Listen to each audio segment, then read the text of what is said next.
I found this great article, which is available on the nih.gov website. I've left the link at the top.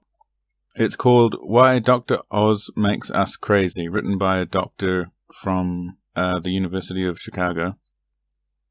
The great thing about this article, there is a lot to say about why specifically Dr. Oz is a dickhead, but it goes into the general reason why, even if we got rid of Dr. Oz, no one else is going to be able to replace him, because that whole market, that niche, cannot be filled. There's not enough supply, and there's a lot of demand, and there's a lot of ability to create demand if you're a supply sider who believes that that's a thing. Anyway, here's the quote that I really liked. While we physicians fill our days providing sound advice to our patients, there are, by comparison, remarkably few recommendations that we can make to the population as a whole.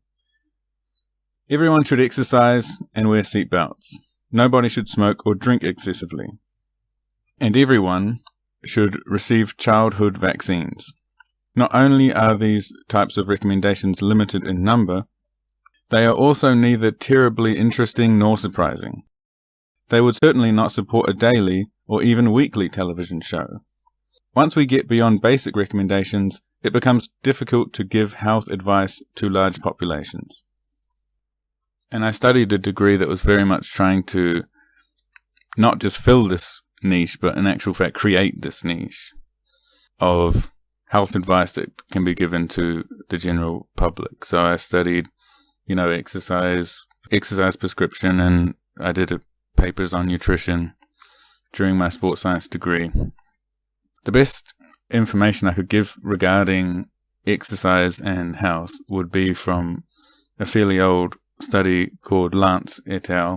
Lance et al. Controlled for socioeconomic status, and it showed that each fifth for physical activity had progressively less death rate. So the first quintile is the people who are basically sedentary, and the top fifth are the people who exercise the most. They don't necessarily exercise a lot, just they're in the top fifth.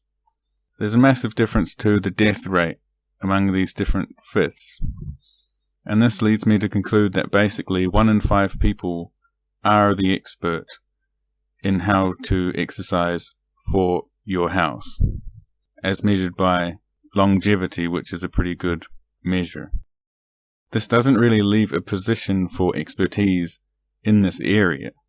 There has been studies that compare, for example, marathon runners who are going to be the top 0.5% in terms of their activity levels with people who are sedentary, who are going to be on the bottom fifth, and they can't find any difference between those two groups.